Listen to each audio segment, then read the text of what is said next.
Hi, everybody. Good morning and welcome. Thank you very much for coming to our panel session today. We're excited to talk to you all about how to get the best out of your e-commerce and fulfillment partners.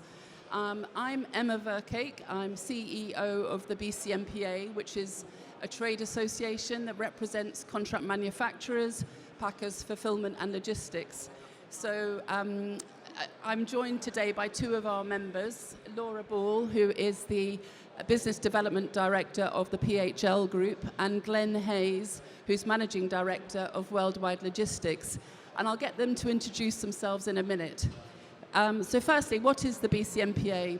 The BCMPA is a trade association, as I said, that represents contract manufacturers and packers, fulfillment and logistics. So if you are a brand owner, retailer, startup, entrepreneur, and you're looking to outsource your projects, our membership have the ability to be able to help you in the outsourcing. So they offer all sorts of things from machinery to warehousing, and they help you get your product out there, out to market as quickly as possible. So with the many operational challenges that there are today, we talk about the value of outsourcing and why you would leave that to the experts, because they can do the job efficiently for you, whilst you are able and free to concentrate on focusing on the marketing of your own business. So without further ado, let me ask the panelists, Laura and Glenn, to introduce themselves. Great. So I'm Laura, as Emma mentioned, the Business Development Director for PHL Group. So for us, we are, sorry, a bit of feedback there. For us, we are basically pick and pack, storage, pick, pack and dispatch for D2C, B2B, contract manufacturers as well, packers and so on, and also promotional fulfillment. So we work across a wide range of services really that are primed to help customers or clients, get to market, get to their customers and get their products out there. Hello everyone, good morning. So my name's Glenn Hayes, I'm the Managing Director of Worldwide Logistics Group. So the hint is slightly in the name. We are a worldwide company. I think we've now got 32 offices around the world, and our specialism in the UK is in 3PL, an all-in-one supply chain logistics. So we always use this phrase, and people might not like it, but we take everything all the way from cradle to grave. So it's all the way from the point of when you start your first PO and when you buy from your suppliers in China, all the way to that actual final mile and delivery point to your final customer. So, great, thank you very much. So as we're all aware, the stratospheric rise of e-commerce fulfillment over the last few years has been enormous. Post-pandemic, Brexit, all sorts of buzzwords there, but the growth of it is just enormous. So one of the things I was talking to Laura about before that was, if you are a customer looking to outsource, where are your pinch points? You know, what are the areas that are really important to you when choosing an outsourcing partner? And Laura said, you said that your company's just recently undergone some customer research where you've looked at what the sort of areas that are really important today to people coming to look to outsource. So maybe you can share those ideas with us. Yeah, absolutely. So, you know, we're quite forward-thinking in the way that we work with our clients and other customers across the market. So for us, we've been hearing lots of things that they are finding difficult, challenging in the current marketplace. So we decided to ask not only our customers, but also brands, businesses that we have spoken to, either at shows, other events, and just generally outreach to see what their thoughts were. From that, we were able to glean a number of things, some which we already knew, and we're already working with our clients to solve, but some which were, maybe not always as apparent. So things like increase in delivery costs. Obviously, that has been happening for quite a little while now, but we're seeing further increase come from couriers that are, hitting obviously your bottom line effectively. Things like international delivery being difficult and overcoming those barriers for those who want to go to the EU or other territories for the first time. Customers who have issues with capacity, seasonal volume, things like that, and where do they go next? being the key there within that, and that's actually something we've seen at the show yesterday. You know, I've been approached by quite a few people who, and I'm sure Glenn, maybe you have as well, where they're saying, what's my next, where do I go from here? They're either doing it themselves, maybe with somebody else, and they've reached that ceiling, and their thought process in this current economic climate is, do I invest and build, or grow and expand into a new warehouse, and take that plunge, or do I look to outsource, whereby you can make some great savings, not only in labour, which is also another issue that has cropped up, labour costs, labour shortages, but also through the expertise that we offer, and the multiple services that come under our separate companies as well. That's what they can sort of really benefit from. And those are some of the challenges that they found, along with many more. As I say, we've done a whole paper on it, with quite a number of points, and also some ways of how to overcome those, which we can obviously share out afterwards. But yes. And Glenn, would you agree with lots of those points? Yeah. Yeah, definitely. I think the biggest thing that's happened in the last few months, maybe across the last year, is obviously there's massive problems in the economy. Every single cost that everyone's got in their businesses has risen, whether that's the price of energy, cost of supply, everything's on the rise. So clients are looking for any way that they can reduce their costs to stay competitive, basically. So anything that we can do as suppliers to help our customers stay competitive ultimately adds to the partnership and allows us both to grow together. And also technology, actually, that's another one. Both our own internal systems that we've spent many years developing and working on, they might not have that software, they might not have the order management system, the warehouse management system that actually manages their goods correctly, will be able to predict trends, be able to meet with new technology demands, which is something that's coming through quite a lot, as we all know. So, I mean, that was a question I was asked quite a lot yesterday, in terms of, I'm just starting up, I'm looking at outsourcing for the first time, but I don't really know where to start, and what are the questions I should be asking an outsourcing fulfilment centre. And also, there are so many routes to market, the rise of omnichannel. Where do I go? How do I deal with that? How do you help your customers look at sort of the different platforms that are available? Yeah, so I mean, for us, it's all about understanding where they want to go. It's not just about what you're doing right now, that's very important, but it's understanding what you want to do 1 year from now, 5 years from now, because getting the infrastructure correct, or ensuring that the software you're using, the systems that you're using are going to be suitable for long term is important, because you'll spend so much time and investment on setup, on integrating with systems and so on, which obviously we can help and streamline that whole process. You want to ensure that you're with the right people as well. So when you're thinking about when's the right time to outsource, when's the right time to come to somebody like us, that may vary from supplier to supplier, by all means. For us, we love starting with people from the very get-go, from the very start of their journey, all the way through to, they might have been doing it for years, fully established, but just wanting to make that next leap. It's both, really. I think the point, though, for me is to reach out, have those conversations, understand what they do under their roof, see is there anything else that they can help you with. It's not just about pick and pack. There's the customer service, there's the contract packing, there's the seasonal, there's the freight logistics. I mean, other things that you do, Glenn, I'm sure. I think for us it's more about looking at partnerships, and I always talk about true partnerships. What is this going to look like for you in 5 years, in 10 years? How are you going to grow your business?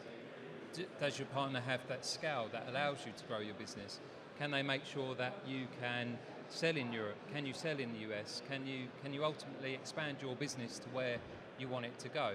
Can they give you the systems and the tools and that visibility that's going to allow you to know what are the pinch points in your sales forecast, for example? Is your forecasting right? Looking at the whole supply chain all the way through, and that's what we've spent a lot of time and unfortunately money as well on developing new systems and giving our clients visibility, and that's what we're here for. We're tools to be used to Yeah. help our partners. Yeah. And I think it's fair to say that all of you sitting here today, if you're brand owners, you've got big plans, hopefully. Your products are going to go well. So scaling up is a really large part of this equation. And when we talk about scaling up, and there's all sorts of different sides to that, there's just the physicality of handling pallets and various different things. There's also the other side of it in terms of the speed of getting to market. You don't want to miss your opportunity. So that comes down to inventory management. Good inventory management will help you to be able to get your product out there. If somebody misses an amazing opportunity because they can't get their stock to market, you've missed that opportunity. And so working with a third party and giving them that information as to where you want to go is a good thing, but also working with them on their inventory management side is really important. Now, you invest a lot of money in all of this stuff. You're on the dashboards and everything, so that's a really important part of it, isn't it? Yeah, go on, Glenn. Yeah, I think the main thing for us was learning what our customers don't know about the way that we work. And then building around that, so making sure, again, I go back to visibility. Stock is stuck in the supply chain somewhere. What's the impact along for that client along the way? So, ultimately, if you don't have stock to sell, then your algorithms are going to go down, and you're not going to be able to sell on many of the different platforms. So, and that was one of the key questions we kept going to with our clients to say, what is actually inhibiting your sales, and they kept coming back saying supply chain and lack of visibility. Yeah, and I think from that as well, taking that forward, looking at all the different platforms that you can sell on, some seem, I would say, to some brands that I've been working with historically and new clients that are coming on board, get nervous about selling on new platforms. How is that going to work? How am I going to integrate and so on? That's what we're here for. We're here to be able to integrate to those platforms. We look after that. You worry about putting your product there, how you're going to market it. We'll then take on the element of integration. That's why we built the systems we built. So whether it's TikTok, Amazon, eBay, OnBuy, wherever it is that you're looking to sell, that's what we do and where we can get to. I think one of the things that I said to a new client the other day, they were actually going in to meet with Tesco's, and they'd come all the way from India to go and meet with Tesco's, and they said, we are worried about how our logistics, how our supply chain is going to impact how we can sell. And I said, look, we're here. You don't need to worry. That's something that you've got worldwide now. You don't need to worry about how your logistics is going to inhibit your sale. Just go and sell.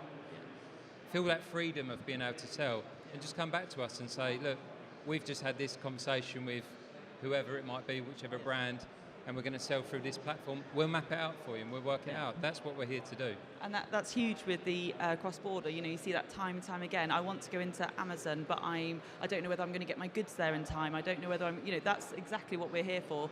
We're here to store your goods, to facilitate that whole movement.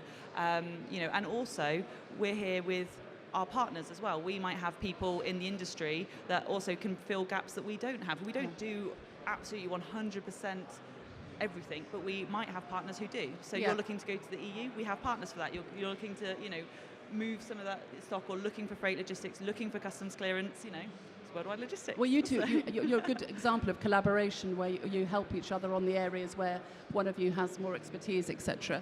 Just talking about the rise of certain platforms, TikTok's obviously a big one at the moment. Are you seeing quite a big rise in that in terms of your customers using that? Yes. Oh, go on. Go for it. I was going to say yes.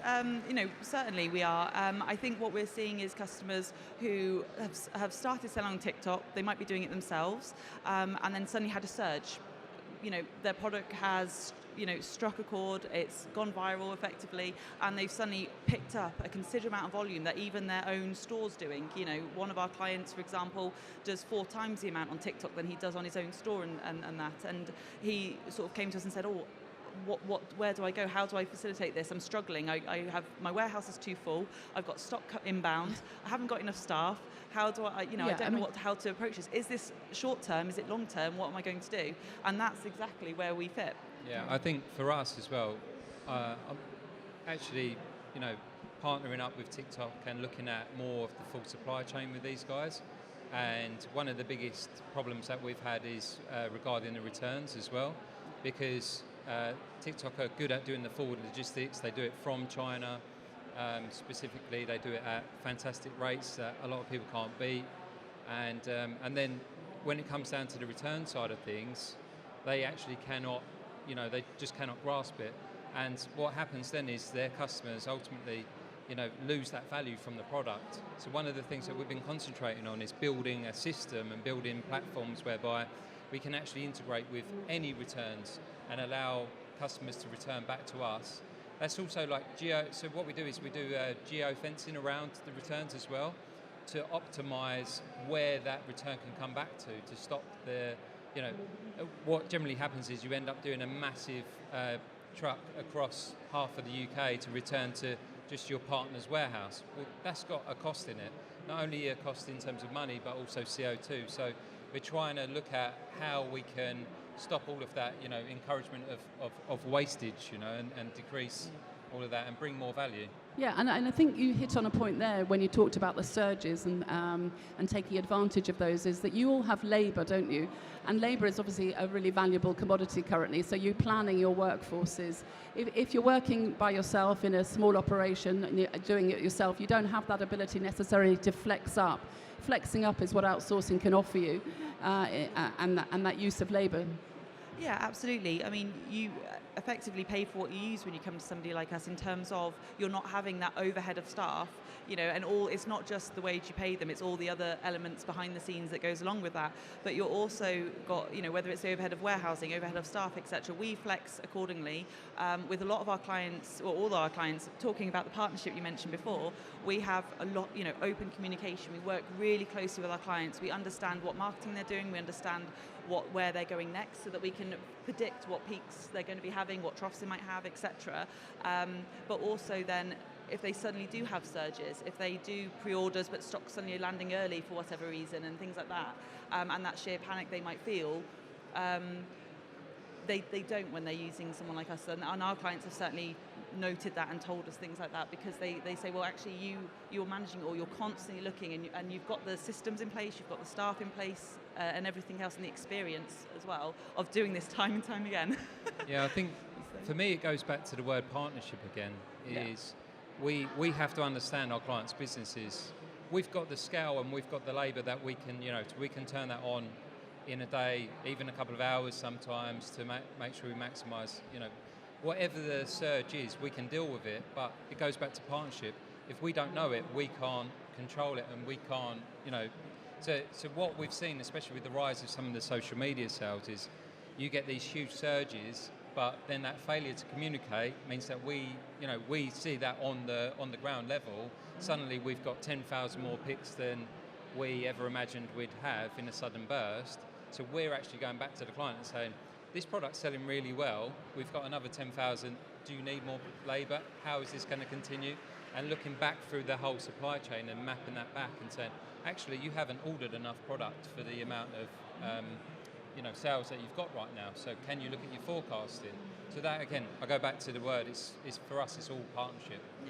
Yeah, and I think the other important point there is that when you're in an economic sort of downturn, you're only taking advantage of the part of the service that you're actually using. If you do that yourself, you've got massive overheads, from your site to your labour to your system. So effectively, they're taking the best of you by outsourcing to you and leaving it to the experts. In terms of direct to consumer, in terms of them choosing the best route, how do you help your customers, to find the best route, whatever delivery method that might be? Obviously, you've got large buying power, so you've got, an advantage over everyone. But how do you advise on that? Because obviously there are differences in services and costs, and you've got your finger on the pulse to be aware of what those changes are coming through the stream. Yeah, absolutely. So I think, again, talking and understanding about what they're looking for, looking at what their values and ethics are, because everyone's different. Some people are really focused on cost, some service, some even sustainability. It's about mapping the correct service to what their customers are perceiving, because it's not just about obviously speed is hugely important, but actually offering customers an alternative where they're not having to necessarily have it quite as quick delivery or so on, if they can wait. Making sure that the couriers are actually delivering correctly, measuring the metrics. Everything we send out the door for us is all measured on metrics on our system across the board. So we can start seeing where there's starting to be some drops in service level accordingly, and being able to jump on that, being able to tell our clients, say, well, look, this is the other couriers that we offer. Being able to, we do have great rates because we do have the volume. Any client that works with us, you're joining that volume effectively, and everyone's benefiting from that as our customers. But being able to predict and look at where that is suffering, if there's a specific courier suffering during peak, like last year, we all know that, then we're able to see that happening, catch it really quickly, and be able to make that switch. That's one of the great things about our system, that and I'm sure yours is the same, that you can make those switches quite quickly with the couriers. That's why we have a roster of couriers that we provide our clients to pick and choose from. But not only that, they have the ability then to, we've got Raw Mail, for example, right now. They're putting in a cost increase for the 2nd of October. There's another one coming on the 6th of November, which is their sustainability increase, just a couple of pence. And then on the 2nd of November, and then 6th of November, 6th of November is the green, and then on the 20th of November, they're having their peak surcharge. So you've got 3 very close quartered increases that's coming, and that's what we've been able to also advise our clients and see whether they want to make any changes effectively to ensure their bottom line is protected. Yeah. Sorry. I think that part of that though is looking at the product. If you're aware of what product you're actually sending out, then you can pair up the right courier with the right product. There's absolutely no point in sending out dishcloths with DHL, for example. We have clients that go across the whole spectrum. We've got clients that, some of their retail pricing is £1 up until, £2,000 for a TV. You've got to map out which couriers you select based on the product, and also know the regional impact of different products. So, for example, in Scotland, Hebrides, etc., there's different couriers that are stronger in those regions. So knowing that is something that we're always trying to work out and test and adjust around that as well. So it's another big value add that I think we give our clients. Mm-hmm. There's nothing worse than receiving a £10,000 TV to your door and it's smashed to pieces. So that's not good. No, so we've slightly touched on it before, but obviously when somebody comes to you as a new customer, it's about having that sort of view on their direction of travel, where they're going, and that can cover quite a number of things. Obviously on the international side, if you want to have an international presence with your brand, it's good to really flag that up first, so you can sort of look at all the things you'll have to do to help your third party have the right information. Glenn, you deal quite a lot with that. What sort of questions should people be asking themselves? I think it comes down to the ultimate goal. If you want to sell in the US or you want to sell your products in Europe, for example, think longer term. How are you going to set up the company itself? Are you going to have physical offices there? Do you plan not to have a physical office there? And what kind of volumes will you sell? So with that in mind, then we go into the kind of structure of how we set up clients to be able to sell in Europe. Do they need a physical representation? Do they need direct representation? We do all of that via our offices in Europe. We're mapping out as well, where does the duty and VAT liability sit? Is that going to sit on your side of the fence, or are you actually selling B2C to clients that are in Europe, are in the US? So a lot of that is, a kind of a questions and answer session that, again, I go back to the same word, partnership, allows us to build up that partnership so that we can, figure out what our clients need and ultimately deliver on the promises that we make. Yes, partnerships and collaborations, but there's another side of outsourcing that's really important too. It's about finding the right partner, finding the right solution for you, and that's sometimes more than just bricks and mortar. It's about relationships.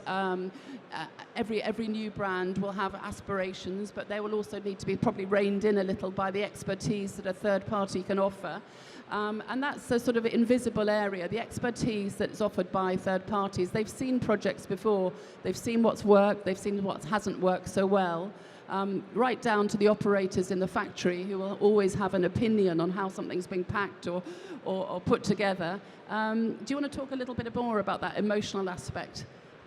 Yeah, of course. I mean, in terms of once that consumer has clicked that button and bought your product, you want them to have a fantastic delivery experience, from being able to track and trace where their product is at any time, being able to have that customer service aftercare. That's really important. Even pre-sale, actually, if they have questions, if they want to live chat with you, if they want to call, email, etc. It's always important. I think the other element, along with that, as Glenn mentioned before, is returns management. You need to be able to easily return your product, know that you'll be able to get it there and it's processed correctly. From a client's point of view, they need to be able to ensure that their product is can it be resold? Is it what condition it's in? Can it be reprocessed? Because it's a lot of money that can go down the drain quite quickly if you don't have the right process in place, but also packaging, actually. So a number of our clients will, if they're looking at new packaging, looking at new unboxing experiences, will often scope out an idea that they're thinking, reach out to us, we'll have a conversation. They might not want to go into that sort of investment piece. We'll get our supplier to quickly whiz up a sample box. We'll build it, assemble it, and see is there better ways. We've seen it time and time again where we've actually made a few little tweaks that makes no difference to the end consumer's experience, but saves them so much fulfillment time. Yeah. And that's key because that's cost. It actually saves them extra in packaging as well. Yeah. So they're making some savings, yet delivering a great experience. Their products arrive safe, secure, and the customer's delighted with it and has that, especially if they're new to your brand, they have that lovely, delighted experience. They're going to come back again and again because they really feel they build trust in the brand, and that's what's important. That's how you keep shoppers, is by building that trust. Yeah, I think it's just so vitally important to give that advice from years of experience. For example, we've been sending out bottles of wine, and if you use a single cardboard box, that's going to smash. Then you're going to get the returns that go with it. You're going to get the indignity of being banned from DHL. And all of the surrounding chaos that ensues when something like that happens. And I think one of the good things about being part of the group is that we can also, we've got partners all throughout that can find these kind of packaging solutions all around the world, and especially in the UK, very, very, very strong there. So customer experience is key. Yeah, absolutely. Well, thank you very much for your time, both of you. I appreciate that. Now we wanted to open up to any of you. If you've got any questions about the process, anything you'd like to ask Glenn and Laura, we'd be delighted to take your questions. Oh, yeah, does that? Hi, I'm Shay. I help fashion brands with their product and the logistics. Is there a way to calculate the carbon footprint in your system? Yeah, for us, we went ahead and we built a system that actually allows you to track the carbon throughout the whole of your supply chain. So yeah, very much so. Again, it's down to how much granular detail do you want. Is it an overview thing? Where does that data need to flow as well? So it can all be done. We've got a system called Worldview, and that's all available at a touch of a button for us. So. Yeah, very, very similarly actually to Glenn. Obviously, we don't do from the moment it's left the factory onwards. We do obviously what's within our systems once it lands with us, and obviously it's onward journey with the couriers. We're very select with the packaging suppliers, the couriers that we use, to make sure that they're meeting the requirements. I think that's very important to ensure that your whole supply chain, including your 3PL, is looking after that, measuring the carbon, and ensuring that they are offering a sustainable solution for you, because it does affect your own carbon footprint accordingly. Good. Any more questions? Hi, yeah, okay. Sorry, late lad. I've got a bamboo homewares brand recently launched in America, but just a random question. The supplier that I use is great for cost, but should you have involvement with these people, like an account manager day to day? Because I literally just speak if I've got any issues with any orders through that part of the world. And it suddenly just, I'm sure he reads the email, but I just have no involvement kind of with them. But in terms of customer services from a brand perspective, like what should we be expecting from? Yeah, I think, again, it comes down to partnership. As I said so many times, we need to understand exactly what you want to know. We actually, the way that we set up is we have key account managers inside the business, and they are physically there in the warehouse. They can answer your questions with with their tablets and with the computers and stuff like that, but they're physically there looking at your product every single day. So if there's something like a QC problem coming from a said supplier on a certain SKU, they'll see it firsthand, they can deal with that there, and they're going to give you that information that's going to help you to make the right choices around your suppliers and your quality. The biggest thing for us is making sure that there's a two-way street there, So you can escalate stuff to us. No one's perfect. I'm sure we make mistakes. I don't find out about them, of course. But then, also suppliers make mistakes and customers make mistakes as well with data. It's just creating that bond, and again, going back to the word partnership, to understand what do you want to know and how can we solve it on a day-to-day basis, not waiting 2 or 3 days to get an answer back to find out that actually the problem was the inbound pallet didn't come in with all of the SKUs listed, for example. Yeah, for sure. I mean, for us, very similarly, you get a dedicated account manager. They're there, they're on site, they're with your products at all times. For us, we operate a little differently in some respects to some of our clients. They want very much a hands-on approach from their account manager. They want somebody who helps them with everything. I mean, one of our clients, we do all their B2B ordering. Their B2B suppliers actually email us and say, could I please have a price list and can I please have this? And we do all that customer service for them of that. We do all their D2C, etc. as well, but they also ask us to order their packaging from their suppliers. So sometimes they don't use ours, that's absolutely fine. They use their own, but they want us to then do all that ordering, to forecast, to process all that, and that's what the account manager does. They learn everything about you, everything about your business, and then they ensure that flows through. They have the same passion as if it's their own almost, because that's exactly what they're there for. Some clients don't need anything. They're like, no, we're because all the orders are going through, everything's being processed correctly, they have very little to actually talk to with their account manager at all about anything. Others, is very hands-on because they have very luxury goods coming in. They need us to QC them from the suppliers. They might have had previous issues from those suppliers, and it's all very much, I need photos, I need this, that, and the other that comes from it. So I think every client is different, and I think it's really up to understanding, like Glenn said, that whole partnership level of what do you need, and then that's what we supply. So yeah, I hope that answers I think that's an important point you raised, though.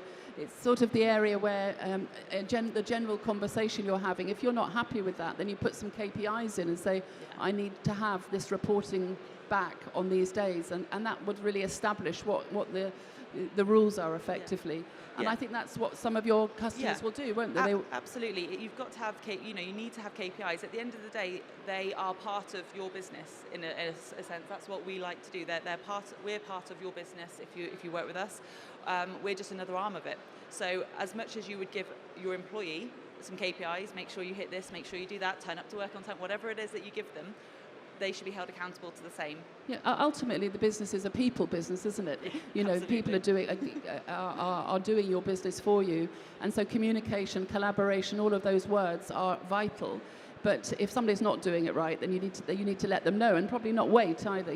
Because things move very quickly. So the sooner you can establish those sort of ground rules, the better, really. It's a little bit like being married. Yeah, and also, you must remember that a 3PL and outsourcing has their solution providers. So ultimately, there are lots of things that can go, slightly wrong in terms of incoming product to them, and they're sorting out all those solutions. So they're there to help, and it's problem shared is better. So yeah. I would suggest just trying to get to somebody who can give you the right direction. Yeah. Anything else? Anyone else for anything else? No? Okay, well, thank you very much. I know that Glenn and Laura are both exhibiting here today, and you're on stands? M62 and M60. Yeah, and also the BCMPA, we're situated over there if anyone wants to talk about any outsourcing requirements. So thank you very much, everyone, for your time. Thank you very much. Thanks, everyone. Thank you very much.